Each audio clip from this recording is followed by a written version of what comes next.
Thank you for joining us for today's Small Business Bootcamp. I am Robert Theobald, Small Business Ombudsman and Vice President of Small Business Services here at the Arizona Commerce Authority, and we are glad to have you with us today. One of the things we like to do as we start these off is have everybody post in the chat where you are tuning in from. We'd love to see where throughout the state and sometimes beyond the state you are from. I know we do have one of our speakers today is tuning in from India. She stayed up late to visit, be with us. So we've got California, Safford, Tempe, Buckeye, Chandler, Tempe, Mesa, Gilbert, Avondale. Excellent. Scottsdale, Phoenix, Scottsdale, Cornville. All right. Sierra Vista. Well, great. We've got some groupings from throughout the state. And again, if you're just joining us, please post in the chat where you're tuning in from. But I'm going to go ahead and continue on. If you're new to the boot camp, we like to start by thanking all of our community partners. We could not do these webinars without them, their time, their effort, and their expertise. They willingly give back to help small businesses throughout Arizona grow and get strengthened. Also, for those that are new, the Small Business Bootcamp is designed to help small businesses prepare, plan, and grow your business. We do that in a number of different ways. First are these Tuesday morning webinars that we host every week. And we bring in our experts. And then we also do some workshops, both virtual and hands-on, and then some lunch and learns occasionally as well. A key part of the bootcamp is our content library. And all of the virtual sessions that we do, the Tuesday webinars and the virtual workshops, we record all of those and we post them in the content library so you can access them at no cost and at any time you want to either review the material, watch it for the first time, go back and rewatch it, or just download the slide decks that our presenters have shared with us. So it is a great resource available to you to help support your business. The ACA also has a number of programs to support business throughout Arizona and to help grow the state's economy. If you scan the QR code, it'll take you right to it, to our programs page, where you can find information on manufacturing, small business, rural, et cetera. A lot of great programs. One of the programs we like to always talk about is our small business checklist. This is an online interactive tool designed to help small businesses that are looking to start or grow and expand, understand the commonly requested licensing, registration, and compliance requirements at the local, state, and federal levels. It is an amazing resource. There's a ton of information in the actual checklist. And to help simplify some of that, we have our virtual assistant, Sally, with her genius AI to help out with some of those questions. And you can access the checklist and Sally right there on that QR code that's on your screen. We're also going to post a link to it in the chat if you want the more in-depth stuff on the desktop or laptop. So just some quick news and updates. Our Small Business Digital Academy, this is a 3-week program that we run, cohort style, every Monday from 3 to 5 for 3 weeks. And we bring in our mentors that help teach these sessions and help businesses understand the basics of utilizing websites, social media, e-commerce, SEO, and analytics to help start and grow your business. That session is coming up. Our applications are now open. We're going to post the link for that in the chat so you can access it if you're interested. We also want to share that one of our partners in the State Small Business Credit Initiative, Prestamo CDFI, is doing an SSBCI, which stands for State Small Business Credit Initiative, Funding Your Business Workshop in person on this Thursday in Sierra Vista. So if you can make that, it's great.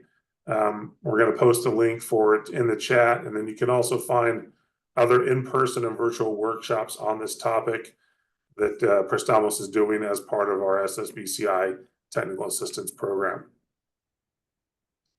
So a quick look at some of our upcoming sessions. We've got a great lineup in store. We have Building Trust and Authenticity in an AI-focused approach. We have the 2025 Social Media Distribution Roadmap. And then we have the identifying your target market. So we hope you can join us for those future sessions, but you're all here today for today's session. So we're going to jump right into that. We have our great friends from StartupWind. We have Naren Patil and Sarbani Chakraborty with us. And so we're excited to have them back again for a second part of the previous presentation they did. What's great about their presentation is the two standalone presentations that you can watch separately. So if you missed the first one, you can go back and watch it later in the content library. So with that, I'm going to stop sharing my screen and let Naren take over. And while we're doing that, just a reminder that at the bottom of your screen is a little box that says Q&A, little box with a question mark in it. It says Q&A. Please use the Q&A for your questions. That way they don't get lost in amongst the chat. So with that, Naren and Sarbani, it's all yours. Thank you, Robert. Ladies and gentlemen, a very good morning. Welcome to our two-part webinar series on role of AI in digital marketing. This is part 2, where we will see how AI is transforming email and social media marketing for startups and small businesses. During this webinar, we will learn about how small businesses can drive leads with high-performing AI-powered email marketing campaigns, the ease and efficiency of AI-powered social media campaigns, and the best practices for creating effective email and social media marketing campaigns. Without further delay, let us meet our speaker for today, Naren Patil. Naren is the founder and CEO of StartupWind and has over 25 years of experience in marketing and demand generation. He has collaborated with more than 10,000 small businesses on the StartupWind platform. Prior to StartupWind, Naren was GM and head of product marketing at Saba Learning and had a revenue target of $100 million. He was chief marketing officer at big data startup at NGDATA. As director of product marketing at BEA, which was later acquired by Oracle for $9 billion, Naren grew their hottest product from $25 million to $50 million in just a year. He was the head of products at TriNet, a $2.5 billion software company, where he was responsible for the entire product portfolio. He joined the company pre-IPO, which then went IPO. Additionally, Naren has been a speaker at the TiECon Silicon Valley and has been showcased in publications like the Forbes magazine. Naren has an MBA from the Northwestern Kellogg. He also teaches marketing adjunct at the University of South Carolina and has over 1,000 enrollments in the courses on StartupWind Innovation Platform. Naren, all yours. Thank you, Sarbani. Thank you for the kind introduction. I want to first thank my friends from Arizona Commerce, Robert and Faith, for giving us this opportunity to, talk about how AI is transforming email and social media marketing, right? And especially in the context of small business. So this is part 2 of the two-part webinar series on role of AI in digital marketing. And the reason I'm showing my slides like this and not in the presentation mode is we encountered a bug, with PowerPoint and Zoom combination. So when you go from full screen mode, and then you actually minimize, it's logging me off. Right, so bear with me. So let's look at, welcome to today's session. Let's look at the agenda for today, right? We'll look at story of Jonathan, an entrepreneur, actually, and the challenges that he faces when it comes to driving demand. We will look at broadly the challenges startups and SMBs face, in terms of driving demand. Then we'll look at a 7-step process about how can you create an effective digital marketing strategy so that you can actually start taking steps towards solving those challenges. Some of you may be joining directly for part 2. So I'll do a quick recap on part 1. And then, of course, the bold area is where I'm going to spend a lot of time, which is part 2, email and social media marketing, and how AI is actually changing the landscape, transforming that particular part of the process. Towards the end, we'll put it together. I will show you how AI actually can do it and do it step by step for you, right? We will open it up for Q&A. As Robert said, there is a Q&A button on Zoom. You can post, your questions. So let's get started. So story of Jonathan. And this is very common story that I hear every day in and day out. So I met him, in South Carolina, and basically he has an AR/VR software company, about $500,000 revenue. And he told me, Naren, my software is so great. If I, meet 2 prospects, I close 1. And I said, beautiful. How many you met last month? There was a pin drop silence, right? We said, okay, let's back off. How many you met the entire last year? And then he mumbles about 10. So that's the problem, right? That's the problem. If he would have met 40 people, he would be close to $2 million ARR, annual recurring revenue. And then he might have even gotten a funding by then. And the trajectory will be completely different. So I said, Jonathan, are you doing something about it? And he said, yeah, I hired an agency, paid $60,000 in 6 months, hired somebody full-time to oversee that effort. And I'm just listening. And he said, Naren, you're not asking me what impact I got in terms of my pipeline or sales meetings. And I said, no, I'm not going to ask you. You got nothing, right? So that's very typical of what we hear day in and day out. Because when it comes to small businesses, if you hire a decent marketer, you pay $100,000, $150,000 if that person is good, right? In a year. That's a lot of money. Most of us can't afford it, right? And one single person, even if you do it, cannot do it all, right? Even somebody with 30 plus years of experience like me, I still need my team. So then they all go to agencies, boutique agencies. I know somebody who owns a yoga studio in Phoenix, and she's paying $3,500. There is no new content, no new campaigns being run. And I said, why are you paying? And the lady tells me, they are adding keywords to the content every month, right? So these are the kind of stories I hear. Now, I heard another one in Scottsdale area recently, and a successful business, about 10 to $14 million revenue. It's in healthcare. It's a healthcare clinic, and she's spending $27,000 a month. Out of that, 25,000 is on paid ads, right? Paid ads, and it's a consumer-edge business. The domain rating is relatively low. That means most of that money is actually waste, right? So these are the problems we see where there are a combination of agencies, consultants, fractional CMOs, right? Writers, and the cumulative cost is very high, right? So small businesses don't have that money. They don't have $10,000, $15,000, $20,000 a month. They just can't do it. Number one. Number two, they don't have the skill set of doing end-to-end integrated marketing. They just don't, right? They may know a thing or two.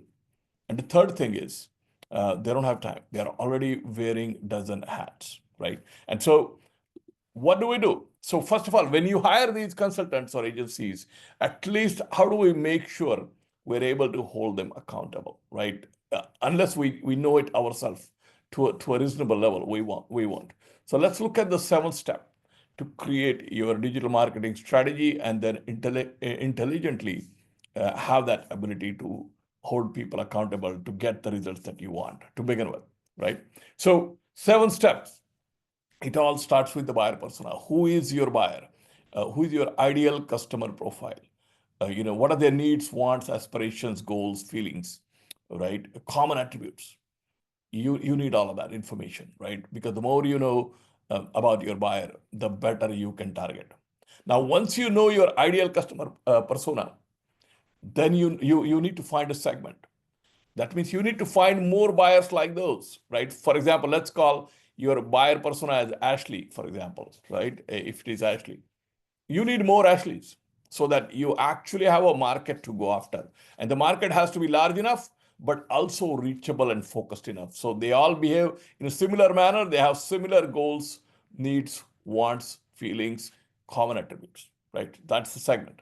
Once you know your segment, now you can target. And that's where your positioning and messaging starts coming into play, because you're solving the challenges of that segment and you're delivering benefits in a unique manner, hopefully better than anybody else for that segment, right? So these are foundational steps. These are foundational steps. I'll touch on this very briefly because, again, I want to spend time here, the last two, right? But unless these are done, you're not going to have any success rest of the way.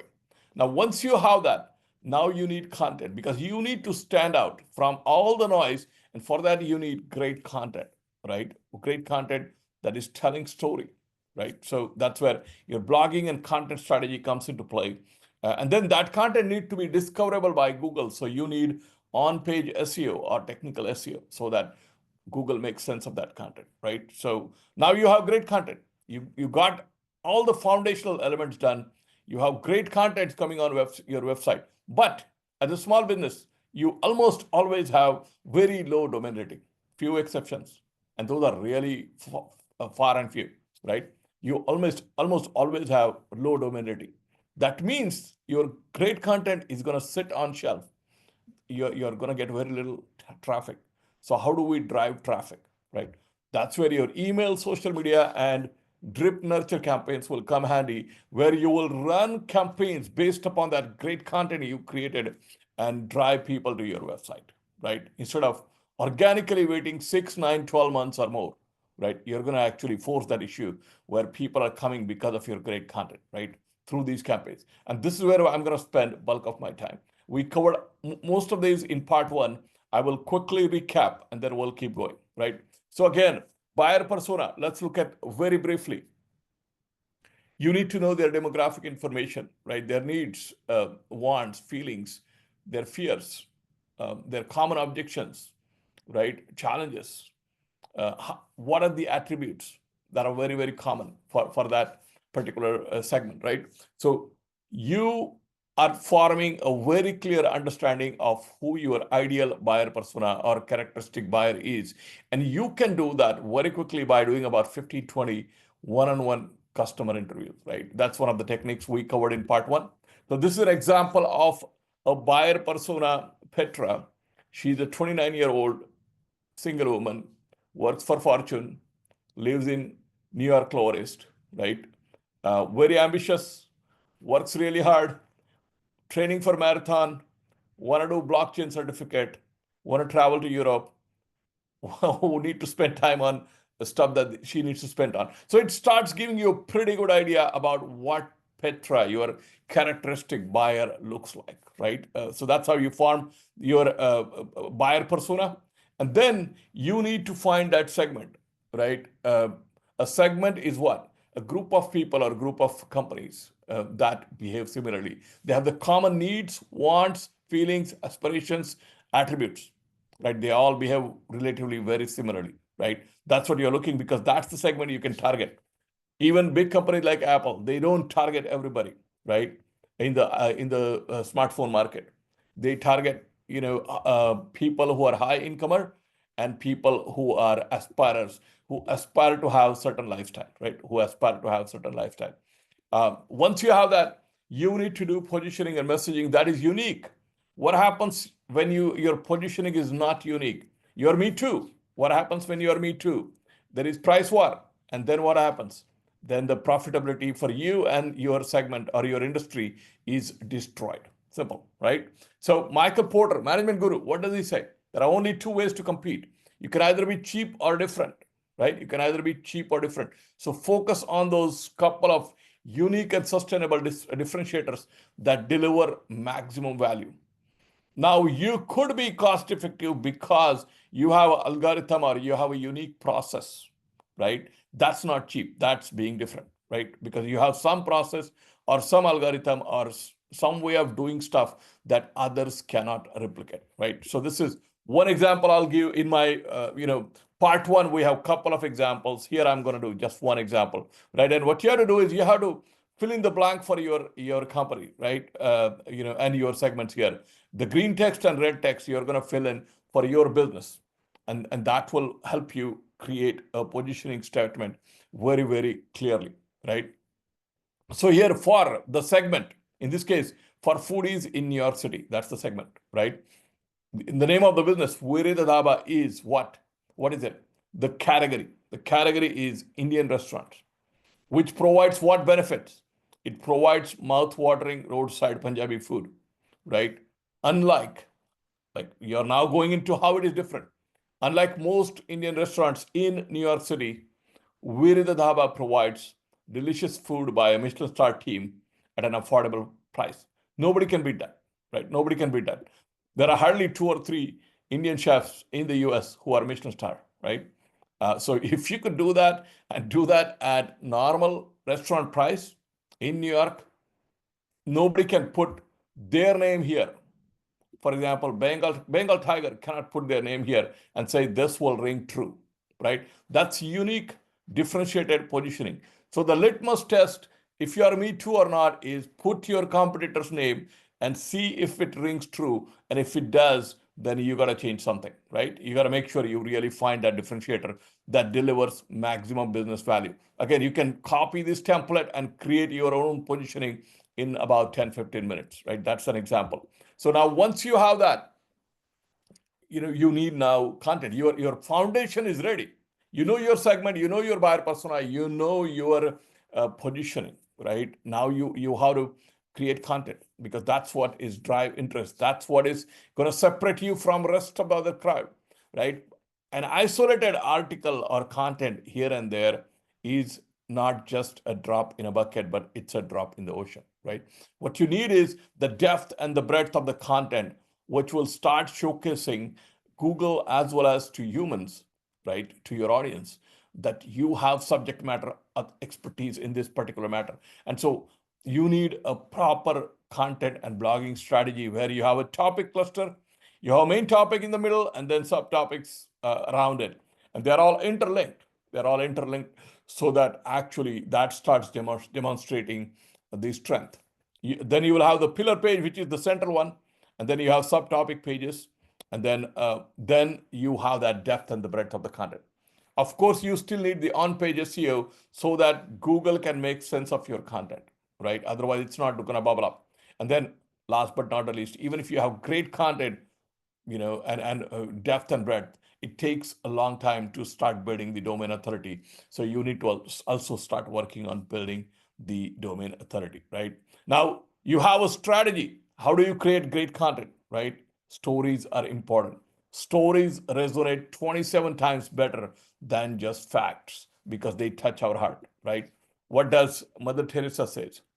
She said, if I look at the mass, I will never act. If I look at one, I will, right? So it needs to be about that one person, one human being. It may be a business owner, right? Or somebody in the corporate, or it may be individual consumer, depending upon whether you are B2B or B2C, and their trials and tribulations and struggle, and then ultimately triumph, right? That's the story you have to tell. It's one thing to say, tell a great story. It's other thing to actually tell a story that engages. How do we do that? So again, we demystified that with the framework. How do you tell a compelling story? 4 C's and the emotional arc. What are the 4 C's? Context, conflict, climax, and closure.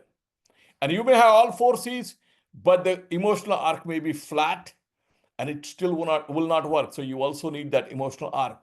So let me quickly touch. The context will set the relevant background, sets the scene. It also tells people why they should even read about your story that you wrote, right? The conflict, it starts highlighting the tension, the problems, the missed opportunities, right? The struggles, the trials, the tribulations, right? And then ultimately the aha moment comes with your service or your product, which solves that problem, right? And then in closure, what you do is you summarize all these, give a single takeaway in terms of one thing they can take away from your article, and then give a call to action, right? That's how you tell a story. I'm going to give an example of Amy, the coffee shop owner in California. So Amy bought this. She has been working in coffee shops last 20 years. Finally, she and her husband decided to buy this coffee shop in Portola Valley. It was a stagnant business, right? The capacity was underutilized. Beautiful settings, beautiful location. How do we grow? They wanted to grow exponentially. Worked with many consultants, agencies, right? In-house marketers, a combination of those, spend a lot of dollars, no results. And again, Amy and her husband, they are hustlers. They learn about AI-powered marketing, right? And when they learn about it, try to piece it all together. And then within few weeks, they started seeing results. The daily bookings are now 35% up, right? And new customers visiting the store are up by 30%. In fact, I talked to Amy and her husband, they are friends, right? And they said on low days, they used to get $2,000 per day. Now on low days, they're getting what they used to get on a high day, which is $3,000, per day. So again, their daily bookings improved dramatically when they're able to piece it all together, right? Okay. So we also looked at SEO. Here, again, the first two elements is what we already saw, which is your content strategy, right? Your topic cluster, your pillar topics, subtopics, and so forth. You have to have good content, not just a story, but a story that solves somebody's problem, right? Solves the audience's problem, gives them something actionable. Otherwise, there is a lot of fluff that is being written and published, right? Five best practices of doing anything. And then one of the best practice will tell you, start small and scale fast. That doesn't give you much, right? So give something that is solving somebody's problem. Then the Google registration, this takes less than a minute, right? Make sure your new URLs are indexed, registered with Google and indexed properly, right? Very simple stack. You can do it on Google Search Console. And then you are starting to look at the competitive, right? Who is on top for the keywords you need to be visible. Who is the competition and who is coming on Google's page 1? And who is number 8, 9, 10 or 9, 10? Why? Because you need to beat those guys. You need to look at what is their domain authority. You need to look at how many backlinks they have. And ultimately, you have to have a game plan to beat that, to make sure. And so that's the next step. Start building domain authority, start building backlink strategy, and then basically make sure you still do your on-page SEO correct so that Google can understand and discover and bubble up your content, right? So these are steps we saw in part 1. We also saw the role of AI in doing this, right? So again, you can identify topics, subtopics, you can create content, you can even create stories, you can transform those into infographics and whatnot, which is visually compelling using AI. We saw that last time. So let's dig into email and social media marketing, because what you have now is you have now great stories, great content on your website, but your domain rating still might be sub-zero or 0, right? Now, not too many people are going to come to your website. How do we send them? Email, social media, and drip nurture are going to be the techniques for you to actually send them to your website. So let's look at email. First of all, why email? Email is still the highest ROI sort of channel or mechanism for marketers, right? Email marketing is 40 times more effective than any social media marketing, right? So again, it's a very powerful tool. It gets delivered into people's mailboxes, right? And then people can go back to it when they see the message and they like it. They can go back to it. They can retrieve it a lot more easily than a wall on a social media group that keeps flowing, and it's very difficult to actually find that post again, right? So 5 essential elements of effective email marketing, right? First of all, your strategy. You still need to know which segments you're targeting. And again, those are by buyer persona, because you may have multiple buyer persona, right? Those are by buyer persona. You will have different messages and different campaigns by buyer persona. You may also go by buyer journey. Somebody who is completely unaware of your business is a cold lead. Your message for them will be completely different. Somebody who is fairly familiar with your business is a warm lead. Your messages are going to be completely different. So not just by buyer persona, but by buyer journey or life cycle, right? Then how do we design compelling, high-performing emails, especially the content, right? Then how do we manage list? Do we need to even have list? Most people, when I talk to them, even very successful businesses, small, medium-sized businesses. How big is your list? Usually 500 people, 1,000 people, couple of thousand people. Very rarely I see a bigger number. That's a very small list, very, very tiny list. You need to actually expand the list. How do we measure success? How do we make sure we are compliant, from a regulatory perspective when we're sending these messages? Okay. So again, in strategy, in defining your email campaign strategy, you are looking at, your not only your target segment, which are properly defined. For example, in our case, we have multiple products. For one of them, we target state economic agencies or university entrepreneurship department. For other product, we work with startups and small businesses. So these are completely different segments, right? So you need to know who your target segment is. Number one, your buyer persona, and number two, the buyer journey. When they already met us and liked us, just because they don't have a budget or a trigger event right now doesn't mean that's a bad situation. They can be in nurture, and there could be different types of campaigns that can go to them to keep them warm. Because when the need arises, the first people they actually think about is you in that case, right? So that's why doing that marketing through buyer journey also is important. And then make sure your content is personalized and also really telling them what problem you are solving them uniquely and what benefit you are delivering them, right? Benefit-oriented messaging, right? And then, of course, you have to make sure you grow your list, right? So now, design elements, how to create a high-performing email. Your subject line and preview text will affect your open rates. Your personalized salutation is one of the several techniques that will help you cut through the spam filters, right? And then, of course, the structure and the body, which is going to be the story that you tell. By reading quickly or browsing quickly, they will know whether to click or not and come to wherever you want them to go to, your landing page, right?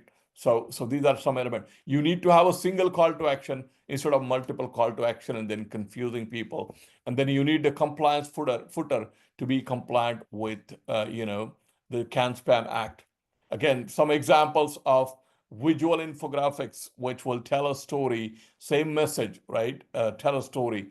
Visual infographics, our experience, perform 5 to 40 times better than, typical click rate. Typical industry click rate is 1 to 2%. We have seen with visual infographic, you can get anywhere between 6 to 40% click rate. So phenomenally different. List management, again, you could have great content and have people subscribe. It will take years and decades to grow that list to tens of thousands of people. That's, so whether you like it or not, you have to purchase lists. Those are fairly inexpensive. And then to ensure deliverability, you can use several different tools to make sure that you will have very high deliverability, right? And of course, and these days most of the list providers will give you data that avoid spam trap and also claim certain level of deliverability, right? So you get that, and then how do you really analyze the performance? Open rate means your subject line was great. If your subject line is bad, then your open rate goes down. So you need to change that subject line in your A/B testing. You do that, right? That's one. Number two, once they open and quickly browse, what drives click? The story or the body of the content in that email drives the click, right? So that's a click-through rate. And the second thing is when they come to the landing page after clicking, you may be a B2C company or firm which is asking them to purchase the product, or you may be a B2B company who may be asking them to schedule a meeting or join a webinar, right? What's the conversion rate, right? Once they come to the landing page, that is affected by the content on the landing page. So in each case, the content becomes important. Content of the subject line, content of the email body, content of the landing page, right? So, but that's how you measure it.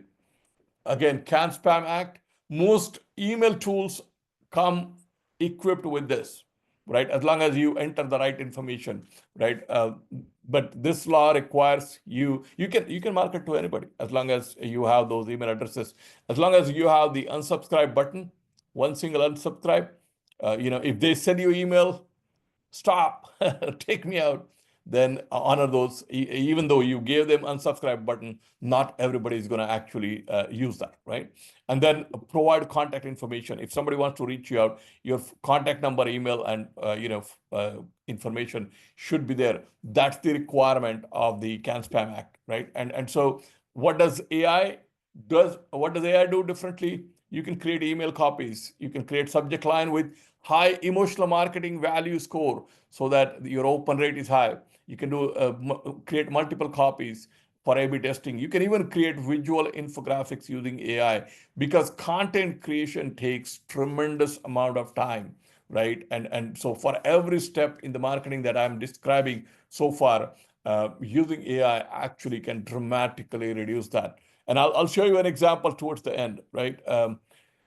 Now let's switch to the next topic, social media marketing and how AI is transforming that.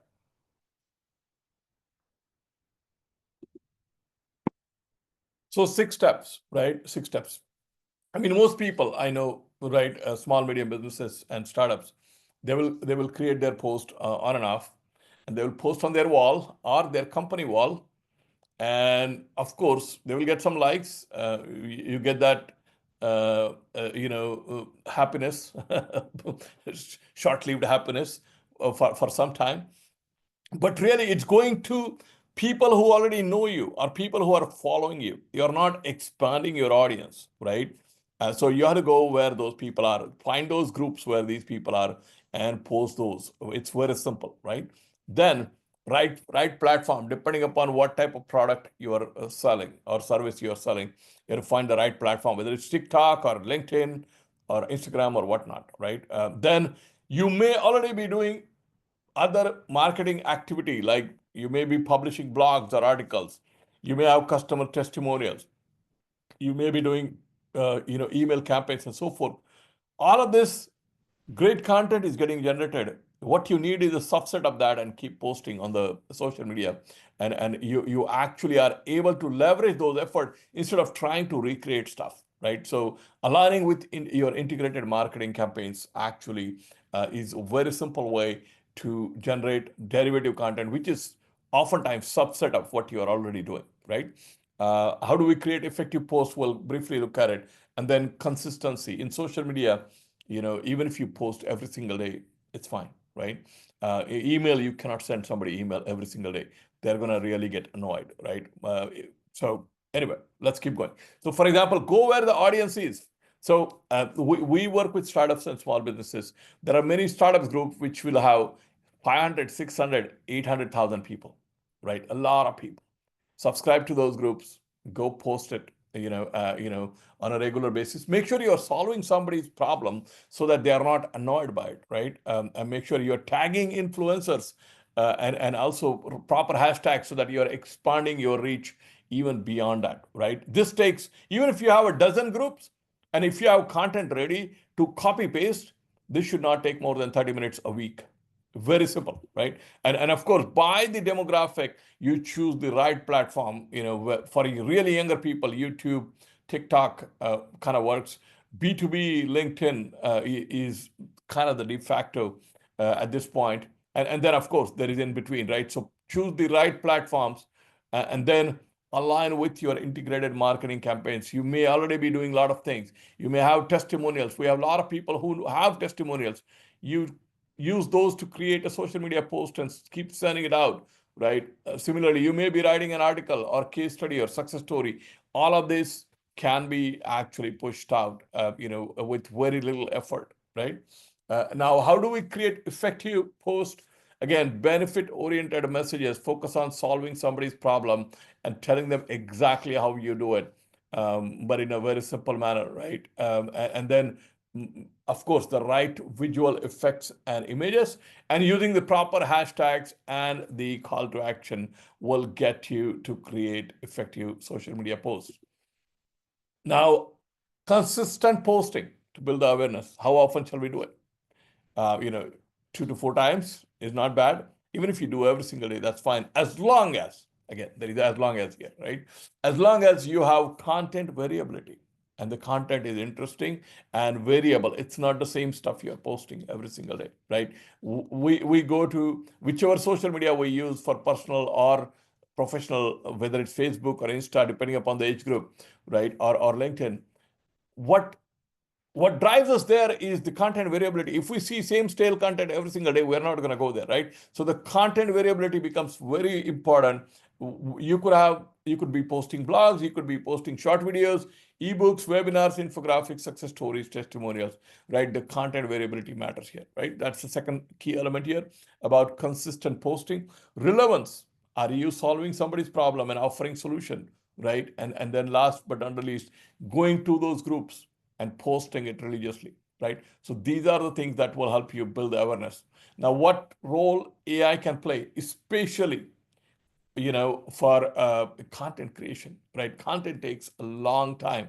So creating the social media content copies, right? And doing it for different social media platforms, right? Creating visuals that will actually make it happen for you. Creating multiple copies for A/B testing. If you are doing a drip nurture sequence, which I'm not going to cover in this session, right? Which is 6-step sequence. The 6-step sequence could be a combination of email and social media, or it could just be 6 emails, right? Again, creating that content, AI plays a tremendous role to create that content and content on message, right? Okay, so I think we are doing good on time. I'm gonna quickly touch on how can you put it together, because there are a lot of moving parts, right? I have seen small medium business owners. First of all, they struggle with content, but once you show them how to do it, they're like, okay, but what do I do next?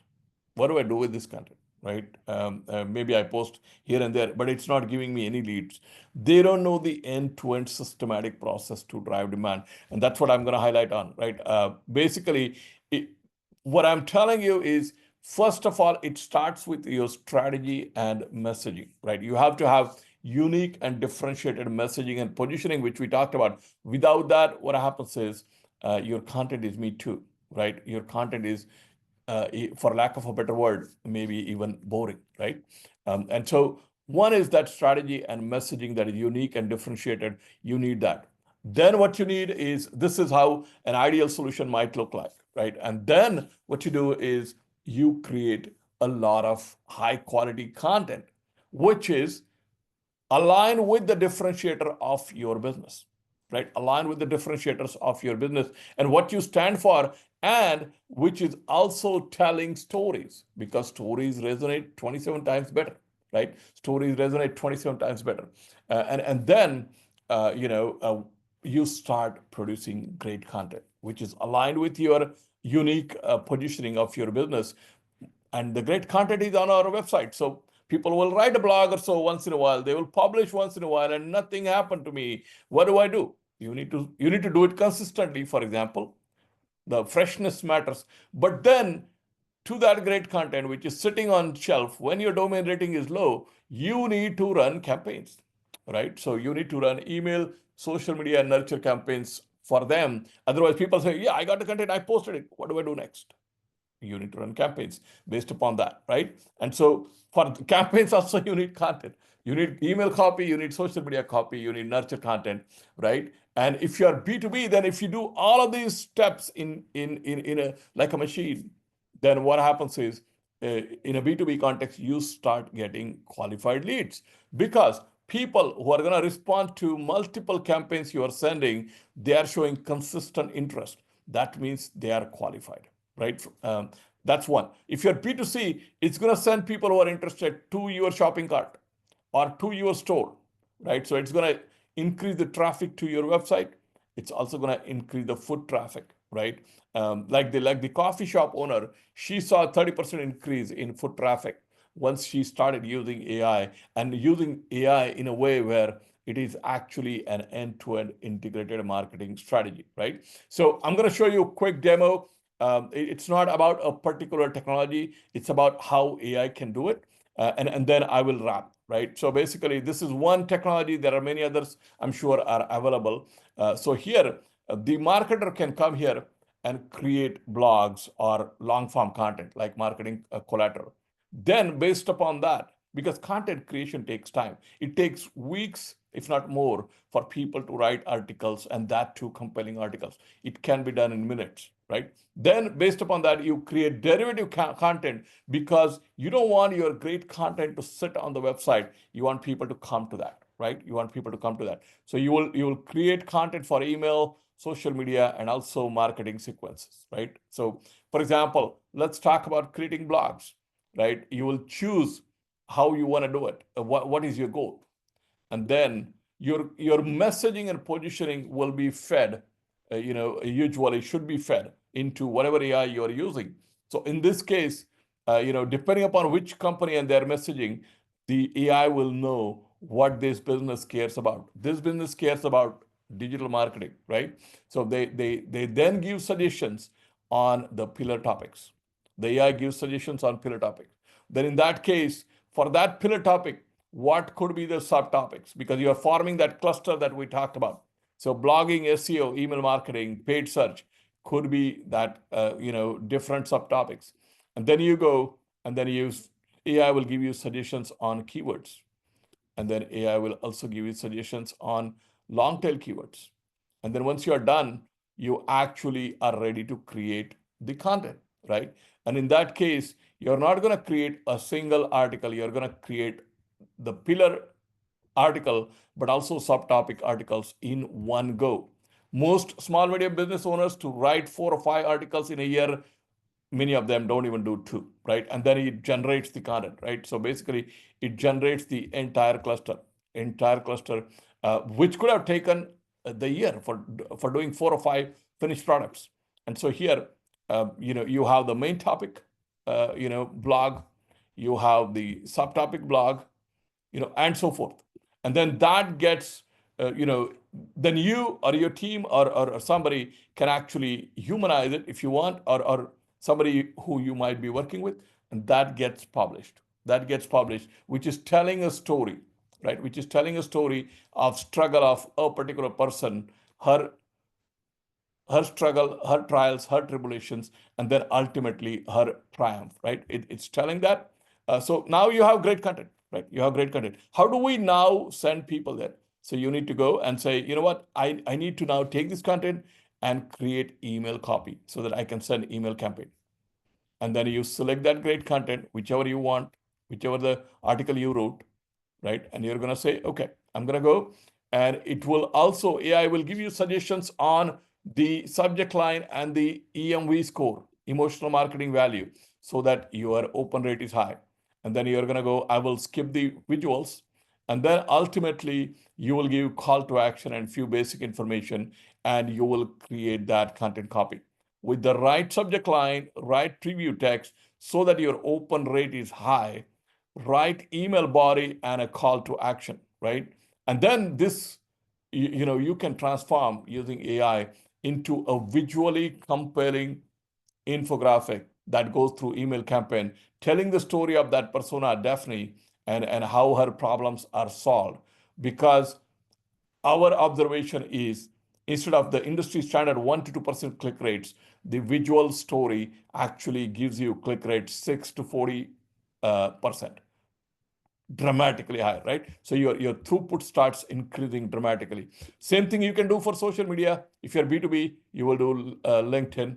You'll go through the steps and then ultimately create visually compelling on message, content that you can post on whether it's LinkedIn or Instagram, right? Step by step by step. Once people are clicking, they are warm, right? Once people are clicking, they are warm. How do we make sure they stay warm? Because they may not have either the budget or a trigger right now to do that purchase. How do we stay relevant so that when the trigger comes, you are top of the mind? What you do is you do create nurture sequences, right? You will create a 6-step sequence, and you might do it for your warm leads. You might do it for cold also if you want. But right now I'm showing you warm leads. And then you will actually not just send solicitation messages, which gets tired and boring very quickly. You're actually going to send them something of value, which is maybe linked to the blog, right? And very short, crisp messages, right? And in that case, you will define the sequence. And you could do all emails, or you could do email, social media, and call, right? And you will select the articles that you already created, right? And then you will confirm that sequence. Once that happens, you actually have the entire sequence ready. I'm going to show you here some examples. Give me 1 second. And so essentially, the entire sequence gets ready for you. Again, this can take for even an experienced marketer several weeks to create, and now you will have that content ready within a matter of clicks, right? So these are some examples here. I'm gonna click one of them. So again, the first step could be an email copy that goes to that short email that is keeping them warm, a LinkedIn message. Okay, and again, you can curate it on your own if you want. And then there is a phone script if you're going to call them, right? If you are B2B, and so forth. So with that, again, what we have seen is AI is revolutionizing SMB marketing for millions of small, medium businesses and startups. And really, instead of waiting 6, 9, 12 months, if you leverage AI and the steps correctly, you can actually see demand generation dramatically faster, 10x faster, right? And you could also reduce your cost, right? Because you're not paying so many different agencies and whatnot. You can dramatically reduce your cost to almost 1/4, right? From about $10,000-$15,000 to 1/4. You could start seeing results in about 4 to 6 weeks, right? Instead of waiting months and years. So that's high level. I'm pretty much done. I'm going to use one slide. My colleague, actually, she's good at telling that story of an entrepreneur from Arizona and how he started using AI and started seeing results. So Sharbani, go ahead. Yeah. So although he had a small budget, Dan, who is who's small business owner, ended up spending months and tens of thousands of dollars on marketing agencies. The impact on his pipeline was zero. Dan had met us on a webinar like this, and within just a few weeks, he had thousands of warm leads and hundreds of qualified leads. Over the next few months, he was delivered more than 7,000 warm leads and 1,000 marketing qualified leads. Dan gave us this testimonial in just 3 weeks, and by the sixth week, he did a full hour webinar with us. So these are the kinds of results our customers see, and just within weeks.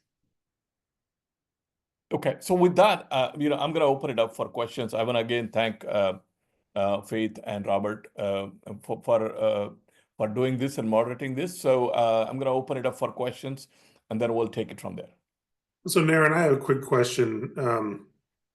This one I heard from somebody recently, and so I want to get your feedback on this, that with the increase in ChatGPT, Gemini, and the other AI models, that blogs and long form content are coming back because that's what they're reading. Is that accurate? So what do you mean by coming back from?